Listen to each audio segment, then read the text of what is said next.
Ben Franklin's World is a production of the Omohundro Institute, and this episode is sponsored by the Great Courses Plus. Welcome to Ben Franklin's World, a podcast about early American history with Liz Covart. The study of history is key to understanding who we are and how we can affect a better future. Ben Franklin's World will introduce you to historical people and events that have impacted and shaped our present-day world. And now, here's your host, Liz Covart. Hello, and welcome to episode 168 of Ben Franklin's World, the podcast dedicated to helping you learn more about how the people and events of our early American past have shaped the present-day world we live in. When we study the history of colonial America, we tend to focus on various European colonists and the rivalries they had with each other and the rivalries they had with Native Americans. But humans weren't the only living beings living in North America. Rivalries existed between humans and animals too, and these human-animal rivalries impacted and shaped how European colonists used and settled North American lands. Andrea Smalley, an associate professor of history at Northern Illinois University and author of the book Wild by Nature, North American Animals Confront Colonization, joins us to explore the many ways wild animals shaped colonists' ideas and behavior as they settled and interacted with North American lands. Now, during our investigation, Andrea reveals the different kinds of wild animals colonists encountered in North America and what they thought about those animals. How specific animals like the beaver, wolf, and fish impacted and shaped early English colonists' ideas about what it meant to tame and possess land in North America, and how North American animals served as tools Native Americans used to stymie English and later Anglo-American colonization. But first, are you on the Ben Franklin's World email list? If not, you should be. As a member of the email list, you'll receive details about each week's new episode, as well as occasional emails about upcoming meetups and events. Plus, as a member of the email list, you'll also have the option to join our exclusive listener community on Facebook. To sign up, text BFWorld to 33444 or visit benfranklinsworld.com. Okay, are you ready to explore the wild side of early America? Let's go meet our guest historian. With tidings and wisdom to share about our early American past, here is this week's special guest. Our guest is an associate professor of history at Northern Illinois University. Her research specialty is United States environmental history, and she's the author of 3 articles and a book, with the book being titled Wild by Nature, North American Animals Confront Colonization. Welcome to Ben Franklin's World, Andrea Smalley. Thanks for having me. Andrea, we're really excited you could join us because you study a field of history, environmental history, and this is just a field we haven't really discussed much before. So I wonder if we could start with you telling us about this subfield. What exactly is environmental history, and what do environmental historians study?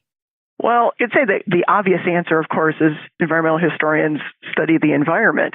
And I think for most people, if they're not familiar with environmental history, they might think that it's simply the study of the ways in which people have affected the environment in the past. And that's certainly part of what environmental historians examine. But environmental historians go beyond that to explore and explain the interactions between the human and non-human worlds. And what's interesting about environmental historians is they start from the premise that the environment is not just a stage on which human history takes place, but that it's itself a historical actor, that the environment is a participant in history. And that's the real difference in environmental history as opposed to other types of historical studies that might engage some parts or talk about some parts of the environment. The environment really creates possibilities and imposes constraints on what humans have been able to do in the past. And so environmental historians study a really very wide range of things, from physical changes in the environment to how human societies have interacted with the environment economically, politically, legally, and culturally. So there's a really wide range of things that environmental historians can study.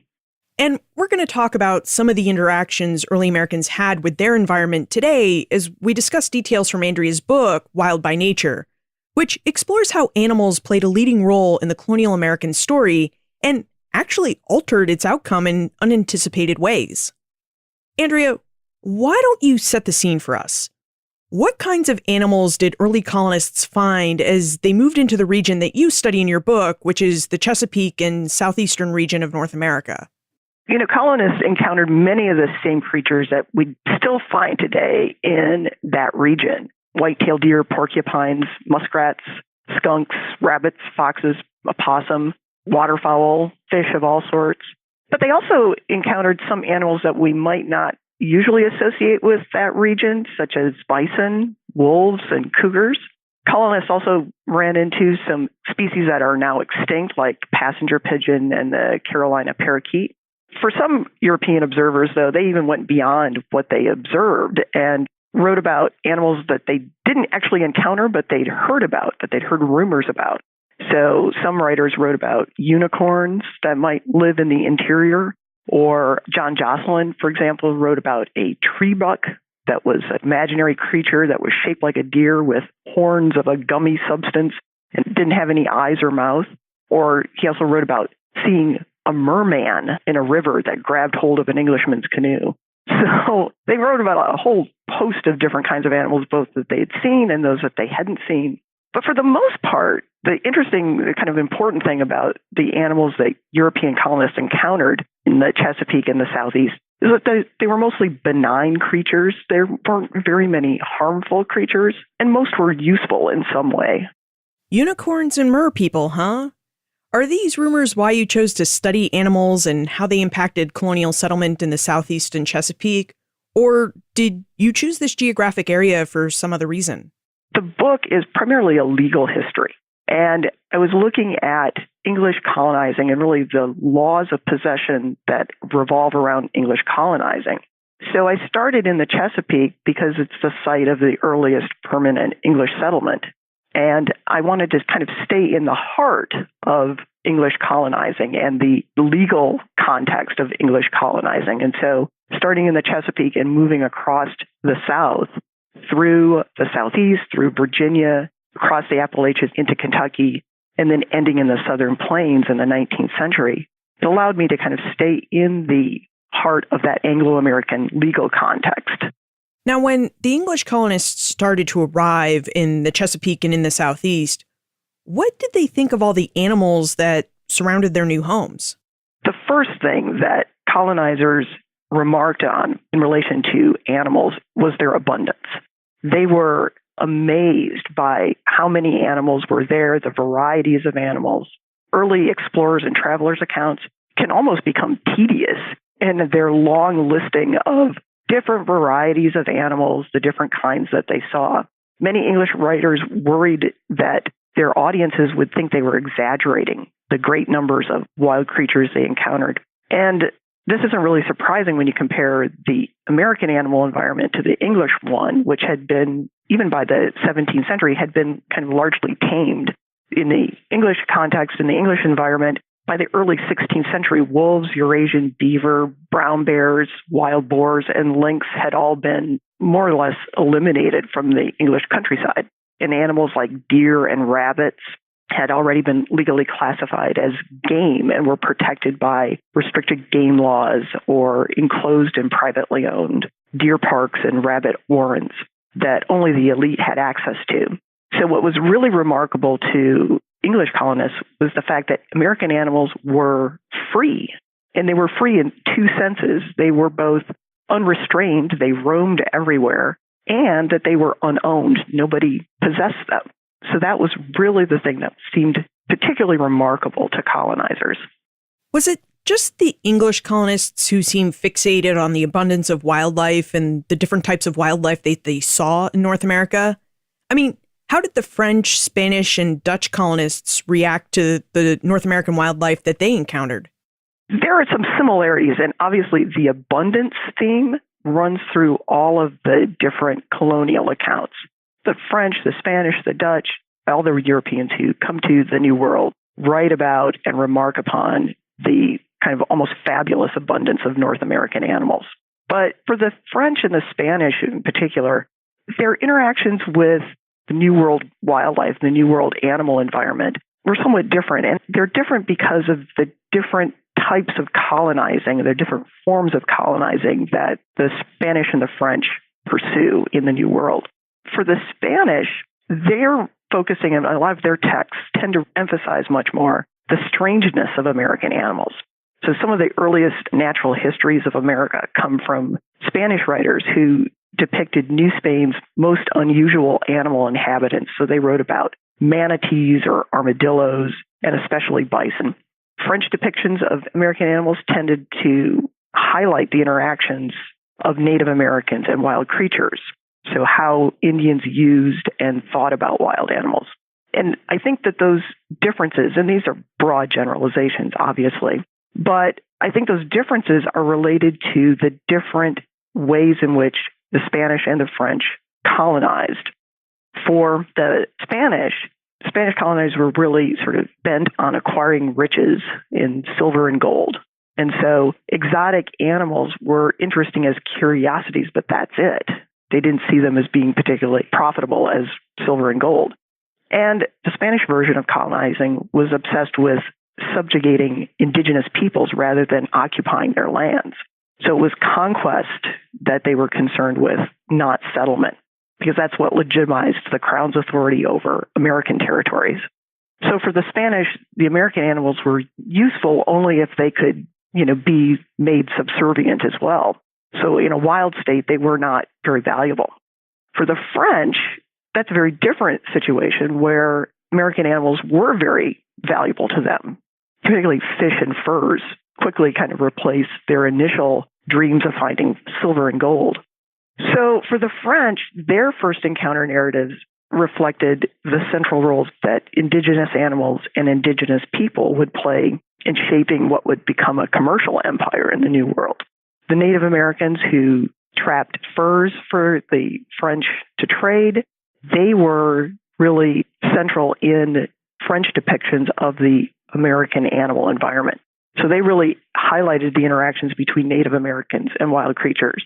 They wrote about Indians' special skills in capturing wild animals and wrote about how Native Americans, their various hunting methods, what they thought about animals. So English colonizing was different from the French and the Spanish in that it was really focused on settlement. And so those first encounter narratives tended to repeat some of the same themes about abundance that were in other European accounts. But English writers told a different kind of colonial story that predicted a wider range of roles for animals. And that wider range of roles were all things that would help colonists settle in North America. It sounds like animals really played a central role in the different imperial visions that Europeans had for their colonies in North America. And I wonder, because, this actually sounds really different from the other histories we've considered, how you were able to research and find the different roles that animals played for different European colonists in the historical record. Mostly looking at various accounts, colonial promotional accounts, descriptive accounts of North America. Some of those early first encounter narratives, these reports back to investors or supporters of colonization, natural histories that people write describing the New World, would write about do these kind of laundry lists of animals that they found and what kinds of uses that they could be put to. And again, looking at those English accounts, you can see that the English writers tended to imagine way more possibilities for animals. They saw more so than Spanish and French accounts. Yes, animals could be trade goods, turned into trade goods. Animals could be food, but they also wrote about animals as being possibly good for medicinal purposes and perfumes. They also saw animals as kind of clues to what the land might be used for. So if there were lots of animals grazing in a field, that might be a clue that this land could support English livestock. So they imagined all these different ways that animals could be used to support settlement.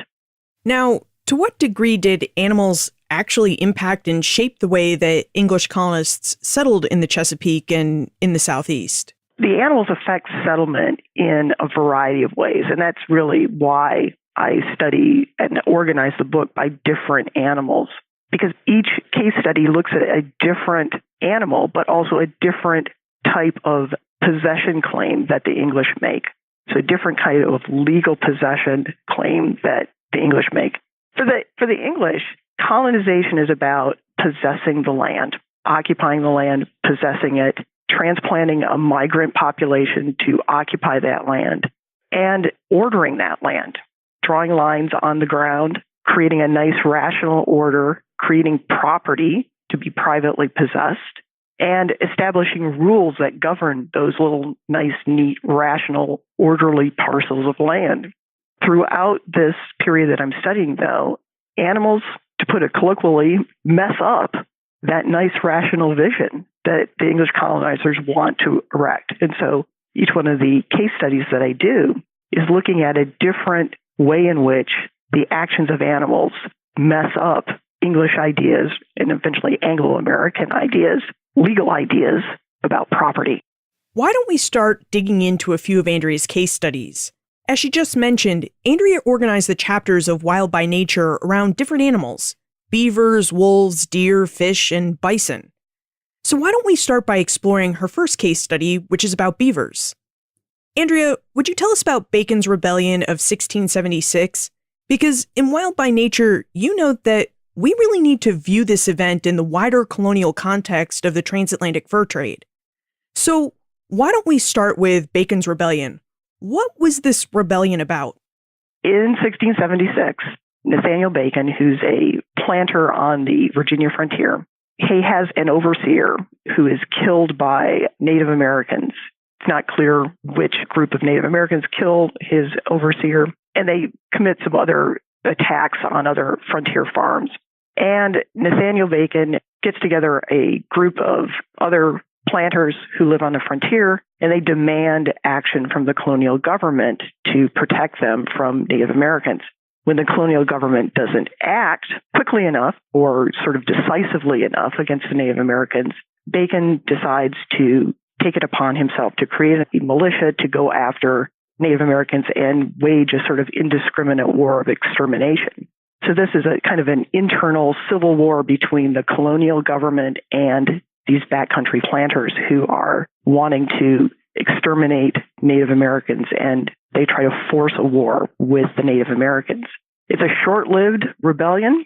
There's some interesting parts where Nathaniel Bacon marches into the seat of government and forces the colonial assembly to adopt laws, which then are quickly repealed as soon as he leaves.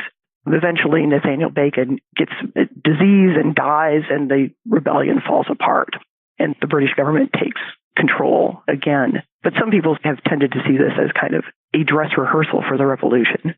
Okay, and so now that we know more about this rebellion, would you tell us what role the beaver played in this rebellion? Well, Bacon's Rebellion is kind of your classic textbook colonial history event, right? For colonial historians, I think Bacon's Rebellion is kind of the Rorschach test of colonial history because you can see in it whatever you want to see. And colonial historians have interpreted Bacon's Rebellion in a variety of different ways. They've understood it as a prelude to the American Revolution. They've seen it as being caused by class conflict, as an Eastern-Western dispute, as a part of a wider set of Indian wars, as a turning point in the transition to slavery.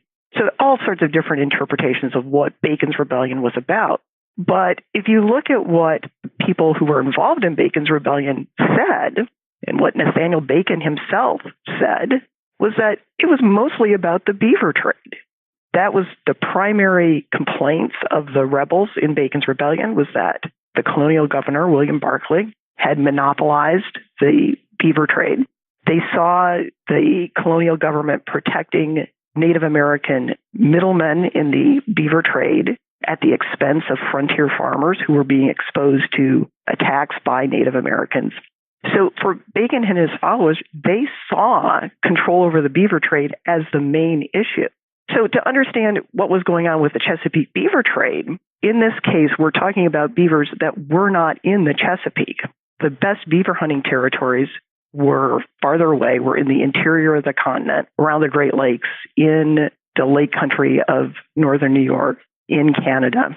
And so to get access to the beaver trade, colonists had to make use of Native American middlemen who would go into the interior, trade for and capture beavers, and bring the furs back to these colonial centers. And that allowed Native Americans to move freely across these colonial boundaries. And that's what provoked this dispute with these backcountry farmers and backcountry planters in the 1670s. Was the fact that in order to profit from the beaver trade, colonial authorities were allowing Native Americans to move across colonial boundaries at will, and move across their farms, and exposed in the process these frontier farmers to violence. The dispute over the beaver trade and that dispute that goes on in Bacon's Rebellion, to me, really reveals that at that point in time, there was a question being raised about what type of colonialism the English would pursue. Either an extractive colonialism, which was represented by that beaver trade that was going on in the interior of the continent. And it was an extractive colonialism that was really kind of dominated by Native Americans. Native Americans controlled that extractive colonialism in the interior, extracting the resources, this animal resource, versus a settler colonialism on the eastern seaboard. And the dispute, that frontier line that Bacon lived on, Nathaniel Bacon and the rebels, was that line between the extractive colonialism and settler colonialism. And that Virginia frontier was the line separating those two forms of colonizing. So the conflicts over the beaver trade, I think, convinced English colonizers that extractive colonialism was not going to work for them, that you couldn't put settler colonialism and extractive colonialism together, that you had to control the land and the animals, not just extract the resources from the land. This seems like it was one of those restrictions that animals imposed on colonial settlement.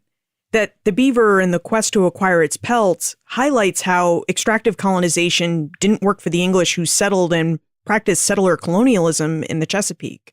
Right. You can't combine extractive colonialism and settler colonialism in this case. Now, while the beaver helped the English realize that they preferred to settle in farmland in North America rather than just extract its resources, one animal put a crimp in these plans for settlement and land use. And that animal was the wolf.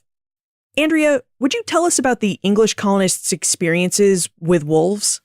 Wolves are kind of unique in my book because the other animals that I look at are all seen as being particularly useful to settlement. Clearly, wolves were not particularly useful to settlers.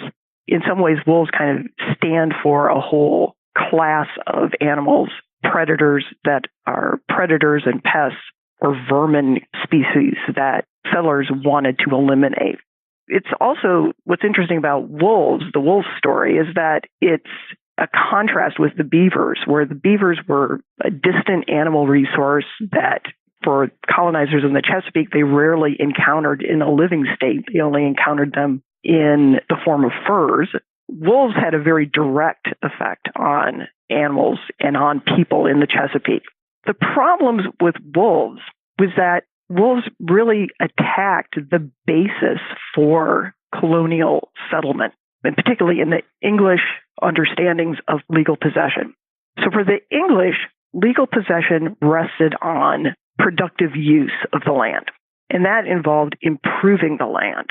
And by improvement, the English meant doing things like clearing the land, fencing it, or turning the land to agricultural uses, farming, turning it into a pasture, planting livestock on the land, putting cattle or sheep on the land. And that was the way that you asserted a claim to the land. If you improved the land, you had a possession claim. Simply put, wolves ate colonists' improvements. When wolves crossed into farmers' fields, and of course, from a wolf's perspective, they were very happy to have the English colonists come and bring sheep and pigs and cattle to their land as a nice, tasty addition to the landscape for wolves. So they changed their habits. They began attacking colonists' livestock, breaking into their enclosures, eating their sheep. And by doing that, they directly attacked the legal claim that colonists had on the land. They were eating people's improvements. And so that became a real threat to settlement, because if a settlement's based on improving the land and these wild animals are eating your improvements, you're losing your claim on the land. One of the curious things to me is that the English clearly preferred to enclose their lands as a way to mark boundaries and to organize their land. And yet, I've read in other history books and historical sources how they let their livestock roam free on lands around them that they didn't really own. And I wonder, what types of problems did free-ranging livestock cause for English settlers and settlement plans? And what types of problems must these domesticated animals have caused for Native American peoples who lived on these other lands around the settlers? Well, the transition to free-range livestock husbandry really happened over time. So initially, English colonists expected to enclose their land, enclose their livestock. And there were a lot of laws in colonial Virginia about making fences, enclosing your livestock, making sure that your livestock was contained. But in colonial Virginia, labor was scarce. Land was not scarce. And so those kinds of intensive agricultural practices that were kind of characteristic of English agriculture, right? Enclosing land, penning up your animals, manuring fields, that didn't make a lot of sense in an environmental context where you don't have the labor to cut down trees and build fences, but you have a lot of land available. And so there was a transition toward free-range livestock husbandry. And wolves played a part in that transition to free-range husbandry because of the fact that they did attack people's animals. They penned up their animals and wolves attacked them. You've really lost any kind of benefit from all of your labor to enclose your animals. And so there was this transition to, one, choosing livestock that were a little bit better able to fend for themselves, were more resistant to wolf attack. So turn away from sheep raising toward raising cattle and particularly hogs, letting them roam free so you're not putting a lot of labor into them. So if you have some losses to predators, you haven't lost a lot of your labor in them as well. And so there was this shift to free-range husbandry as a way of meeting both the restrictions of a limited amount of labor, but also the predations of wolves and other predators. And of course, this created problems with Native Americans because this free-range animals, free-range livestock, particularly hogs, would cross into Native American fields and eat their crops, destroy their crops. And so that created a number of conflicts between colonists and Native Americans over colonists' free-ranging livestock. Now, what other ways did English colonists use to combat wolves? I mean, they allowed their livestock to roam free and have a fighting chance, if you will. But did they undertake any other measures to protect their land and domesticated animals against wolves? Oh, certainly. Perhaps the most common law about animals in early America were bounty laws. Statute books are full of laws being passed to encourage settlers and Native Americans to hunt and kill wolves. So they offer monetary rewards for killing wolves. And those laws become subject for dispute as areas become more settled and they start to destroy wolves and eliminate them from one area. The settlers in these more settled areas where the wolves have been eradicated decide that they don't want to pay taxes and pay the costs of wolf eradication in frontier areas. And so in the 18th century and into the early 19th century, you see a whole lot of disputes between people in eastern counties, in eastern areas where their wolves have been eradicated, and those on the frontier. And these disputes take the form of legislative petitions. So people on the frontier want bounties to encourage the hunting of wolves. People in the settled areas want to eliminate bounties because they don't want to pay the cost. And it really raises a question of who is responsible for improving the land. In the English context, again, in that idea that you possess the land by improving your little parcel that's within your boundaries, that doesn't work in this environmental context where wolves can cross into those boundaries and destroy your improvements. So in order to possess the land, your little parcel of land, you also have to think about improving the wilderness around your land. You have to eliminate those predators from those woods and the forests and the mountains that are surrounding you. And the question becomes, whose responsibility is that? Is that an individual responsibility, or is it the responsibility of a government or a collective responsibility? And throughout the 18th and 19th centuries, early 19th centuries, you see that dispute being carried out in laws and legislative petitions. Bounty laws get passed, they get repealed, they get changed, they get reasserted at various times. And that's why there's so much lawmaking about bounties, is because people can't decide whose responsibility is to control predators. Now, another animal that muddied the waters a bit, as Andrea puts it in her book, Wild by Nature, was the fish. In fact, she says that fish muddied the legal waters of possession perhaps more than any other wild creature. So after we talk about our sponsor, the Great Courses Plus, we should talk about fish. Andrea mentioned that one of the places she looked in the historical record for information about animals was in promotional literature and in early accounts by explorers of North America. And I've read a few of these accounts over the years, and one account that always sticks out in my mind is the one that Henry Hudson wrote. Hudson spent a lot of time talking about fish, and how the river that would come to bear his name was full of fish. Of course, Henry Hudson's exploration of the Great North, or Hudson River, was part of his attempt to find the fabled Northwest Passage to the East Indies. Hudson's story is really interesting, and it's one the Great Courses Plus can help you explore in its course, National Geographic Polar Explorations. As its title suggests, the Great Courses Plus partnered with National Geographic to create this course, and it's one you can take for free during the free trial the Great Courses Plus will give you when you visit thegreatcoursesplus.com/bfworld. In National Geographic Polar Explorations, 5 Arctic and Antarctic experts will guide you through an exquisite visual journey through the science, culture, and history of the Earth's polar regions. And one of your stops on this tour is a 30-minute long video called The Saga of Arctic Exploration, where you can discover more about Henry Hudson and others who tried to find that fabled Northwest Passage. The Great Courses Plus has over 8,500 lectures in its vast library that will help you satisfy your curiosity about history, science, math, psychology, and about how to perform new skills like cooking, photography, and speaking a new language. All of these fascinating lectures are presented by award-winning professors and experts in easy-to-watch 30-minute long videos that you can stream, download, and watch all on your own schedule and on all your favorite mobile devices. So visit thegreatcoursesplus.com/bfworld to extend your exploration of history and to delve into new topics that just fascinate you. To claim your free trial of the Great Courses Plus, visit thegreatcoursesplus.com/bfworld. Okay, Andrea, would you tell us about fish and how they muddied the waters of English legal possession?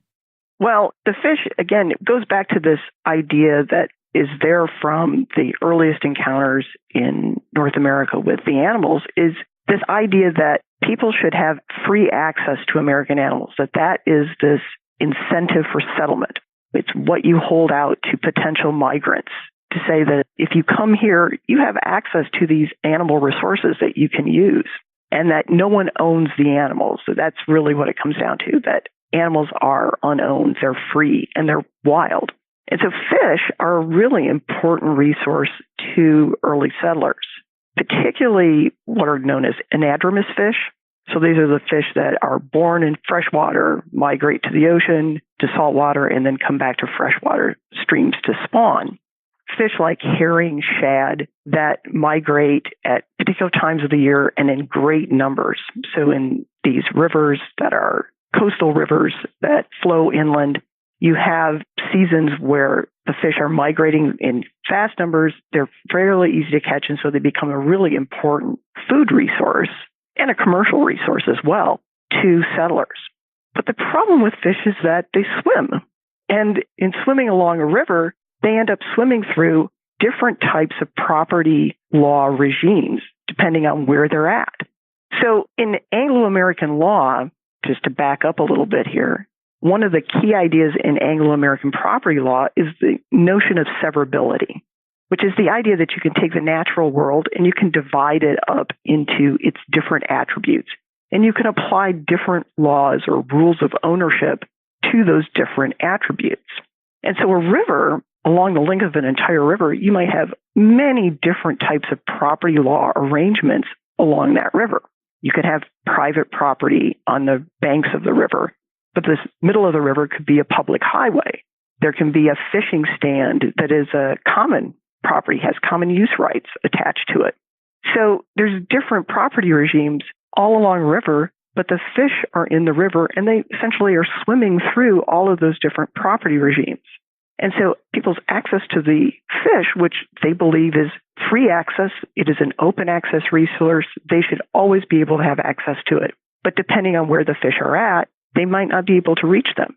And so again, in the late 18th century, early 19th century, you see a number of legislative petitions being filed with the government protesting people's use of the rivers, particularly in the case of mill dams.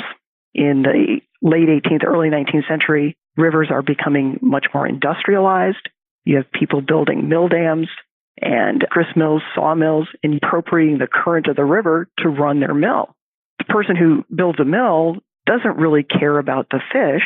They're not looking to own the fish, but because they've appropriated that current of the river, they've built a dam, they've blocked the migration of the fish. And so their actions downstream affect the access to fish that people have upstream. And so it becomes this particularly complicated process where people are trying to figure out how to retain that free access, that open access to fish, while still being able to use the different attributes of the river and own those different attributes of the river in different ways and apply different kinds of property rules to them. Did early Americans ever find a solution to their need to find balance between regulating rivers and waterways for industrial uses like mills and the people's right to have access to fish in these rivers and waterways? Initially, there's, again, a kind of transition from the 18th century to the early 19th century. So initially, these early legislative petitions that are complaining about mill dams preventing the migration of fish, legislators tend to see these as reasonable complaints, and they try to impose laws that will allow fish to continue to migrate. So they require mill dam owners to install fish slopes, some kind of passageway, or to leave their dams open certain times of the year so that fish can pass through. For the most part, though, these things are not terribly successful. And eventually, over time, as industrial uses become much more important, lawmakers tend to focus much more on the benefits of mill dams as a kind of public good. And so they tend to support the construction of mill dams to the detriment of fish. And so actually fish populations in many cases decline. But they decline for a variety of reasons, not just the mill dams, but also because of farming that tends to muddy the streams and also overfishing generally. But again, it's throughout this period, the disputes over fish really kind of show how difficult it is to apply these very rational laws about property, these English Anglo-American ideas about property, to something that's as mobile as a fish. We've been discussing how animals impacted early Americans' ideas about land and English colonists' plans to tame North American lands. And in Wild by Nature, Andrea asserts a very intriguing idea, which is that the behaviors of specific animals, beavers, wolves, deer, and fish, all presented distinct sets of obstacles to colonists, while also providing Native Americans with tools of resistance. Andrea, would you tell us how beavers, wolves, deer, and fish supplied Native Americans with tools that they could use to resist English and later Anglo-American colonization? The two really good examples of this, I think, are deer and bison. So in one chapter, I look at deer in the Appalachians in Kentucky and in the Carolinas. And also in the last chapter, I look at bison in the Southern Plains. And in both of these cases, the presence of animals become a sort of legal claim that Native Americans can assert over their hunting grounds, the places where they hunt animals. In the Carolinas, the Cherokee, Chickasaw, Choctaw Indians, who are very involved in the deerskin trade of the 18th century, are able to establish a claim to their hunting grounds. That's a claim that's actually enforced for a while by American authorities, a claim to these vast areas of land where they hunted. And there's actually laws around the Revolution preventing trespass on Indian hunting grounds. The colonial authorities will actually go in and remove white squatters who are settling in these areas. They actually also try to make sure that there are boundary lines marking Indian hunting grounds to separate that from areas that are open to settlement. So they're actually trying to prevent trespass on Indian hunting grounds to prevent disputes between Native Americans and American settlers. In the Southern Plains, there's treaty making that goes on after the Civil War, again, to try to control and eliminate sort of disputes between settlers and Native Americans. There's treaties written in the 1860s, 1867 Medicine Lodge Treaty is a particularly interesting case that tied Kiowa Comanche claims to hunt on lands south of the Arkansas River to the existence of buffalo there. So the Medicine Lodge Treaty of 1867, which I think is unique, Medicine Lodge Treaty and the Fort Laramie Treaty for the Northern Plains are somewhat unique treaties because they're the only treaties I've found that tie Native American land claims directly to a specific animal, to bison. So the Medicine Lodge Treaty says that the Kiowa and the Comanche had the right to hunt on these lands south of the Arkansas River. So this is in the Texas Panhandle and northeastern New Mexico. They have the right to hunt on those lands so long as there are enough bison there to justify the chase, is how they put it. And so, in a sense, and as I argue in the book, that sort of makes the bison a party to the treaty, that they are part of what give the Kiowa and the Comanche a continuing claim to hunt on that land.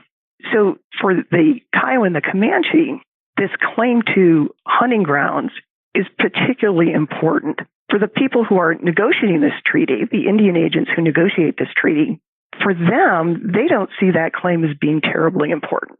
They see the more important claim for the Kiowa and Comanche was to their reservation lands that they had been guaranteed as their permanent home.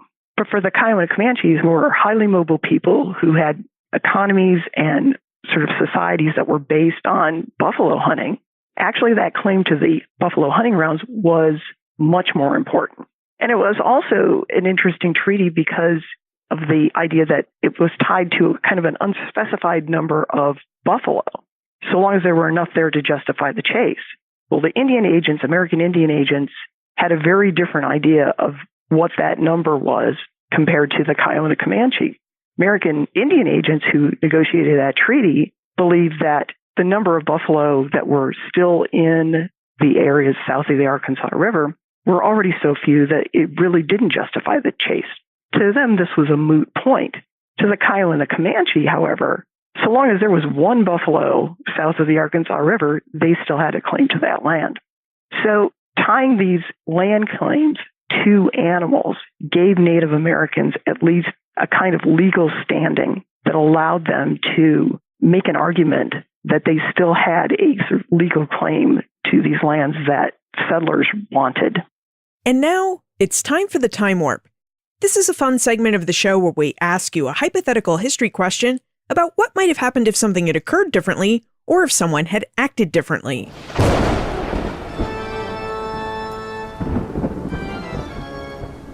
The Time Warp.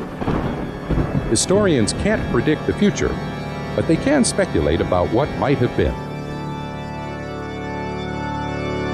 In your opinion, what might have happened if, say, the Spanish, French, or Dutch, instead of the English and their descendants, had been largely responsible for colonizing most of North America? How would changing the dominant settlers, and therefore the dominant cultural perception of wildlife, change the history of North American colonization? Well, I think the key thing that I see going on here, this argument is sort of woven through the entire book, is that the connection that develops between wild animals and ideas of liberty that happen as a result of the particular context of English colonizing. That's a particularly English or Anglo-American colonizing theme. And I think that that's tied to this English form of colonizing that is based on settlement. And so from the very beginning of those first encounters with North American animals, this promise of access to animals as an incentive for settlement, and that free and democratic access to animals is sort of an American birthright almost.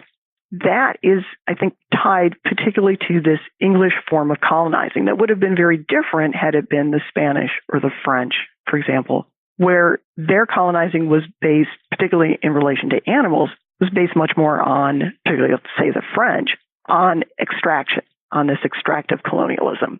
They weren't holding out the promise of free access to animals. And so that, I think, would have been very different. It would have had a very different impact on the animals, and I think it would have had a different impact on how colonizing progressed. I think that this connection between liberty and wild animals, which is repeated in English colonizing texts over and over again, is really what then leads us to this idea eventually that animals are kind of part of the public trust, that animals are the property of no one, and then eventually they become the property of the state and they're held in common for the people. And that really, I think, has its origins in these patterns of English colonizing that are based on land appropriation and settlement rather than on extraction. So I think it gave rise to a lot of things that we see today, the understanding that wild animals are for all of us. They're not something that can be owned. Andrea, now that you've explored how animals opened possibilities and imposed constraints on English and Anglo-American settlement of North America, what are you researching and writing about now? Well, I'm actually picking up sort of where this book leaves off. So I end Wild by Nature in the late 19th century and the rise of the progressive era conservation movement, which I see as being a direct consequence of English colonizing and Anglo-American colonizing in the 18th and 19th centuries. So I'm picking up where that book ends and exploring, doing a history of commercial hunting in the 19th and 20th centuries, particularly the commercial hunting of wildfowl, of birds. So looking at, hunting ducks or even the feather trade for hats, for women's hats. And I'm trying to explore how market hunting shaped the conservation movement in America. And if we have questions about environmental history and the ways animals impacted the colonization of North America, where and how can we contact you? Probably the best place is the Northern Illinois University website, which is niu.edu. Andrea Smalley, thank you for helping us explore a bit about early American environmental history and for showing us some of the ways that wild animals impacted colonists' plans for settlement. Well, thanks for talking with me. I enjoyed it. Environmental historians study the environment to explain interactions between the human and non-human world. They recognize that, in many ways, the environment participated as a historical actor in the events and decisions of the past. And, as Andrea revealed, we can see the role the environment played when we look at how wild animals disrupted and impacted Europeans' colonization of North America. All European explorers and early colonists remarked upon the abundance of the animals they encountered in North America. For the French and Spanish, who practiced extractive colonization, the animals were both a curiosity and a potential source of profit. But for the English, who wanted to tame and settle the land, animals proved to be bothersome. In many ways, these wild creatures challenged English notions of what it meant to possess the land. For example, beavers incited rebellion, as the quest to acquire their pelts from northern New York, New France, and the Great Lakes meant that colonial Virginia passed and supported laws that allowed Native American fur traders to roam freely over the land, which frontier residents often felt put their persons and property at risk. Wolves, on the other hand, directly confronted and challenged English colonists' notions of land possession. To possess the land, English colonists believed that you had to improve and tame the land. So, they cleared trees to create crop fields, fenced in those fields to protect them from both wildlife and other humans, and they added livestock in an effort to make their farms more productive. Using the land in this way demonstrated their ownership and command over the land. Only, wolves ignored and challenged this command. Wolves snuck into fenced-in areas and ate the colonists' livestock. So, with ineffective fences and fewer domesticated animals on their farms, could English colonists really claim that they had command over their land? And then there were the deer and bison. These animals provided Native Americans with valuable tools that they used to resist Anglo-American colonization. Native American peoples used these animals and the important roles they played in their cultures and ways of life when they negotiated treaties, at first with colonial governments and later with the United States government. These treaties recognized Native Americans' rights to hunt and make use of the land wherever these animal herds may roam. And for their part, governments worked to enforce these treaties in an effort to limit discord and disagreement between settlers and Native American peoples. So, whether they liked it or not, it seems the environment and its wild creatures shaped the ways early Americans viewed, used, and possessed the land. Look for more information about Andrea, her book, Wild by Nature, plus notes for everything we talked about today on the show notes page, benfranklinsworld.com/168. If you're interested in learning more about the different roles wild animals have played throughout human history, check out our sponsor, the Great Courses Plus, as they have all sorts of courses that explore animals and human-animal interactions. To claim your free trial, visit thegreatcoursesplus.com/bfworld. Don't forget to stay up to date with Ben Franklin's World by joining our email list. Text BFWorld to 33444 or visit benfranklinsworld.com. Holly White provided production assistance for this episode. Thanks so much, Holly. Finally, what do you think? Do you think we should study history with an eye toward considering the environment as a historical actor and even active participant in history? Send your answers to liz@benfranklinsworld.com, tweet me @LizCovart, or post a comment in our listener community on Facebook. Ben Franklin's World is a production of the Omohundro Institute. And remember, never leave till tomorrow that which you can do today.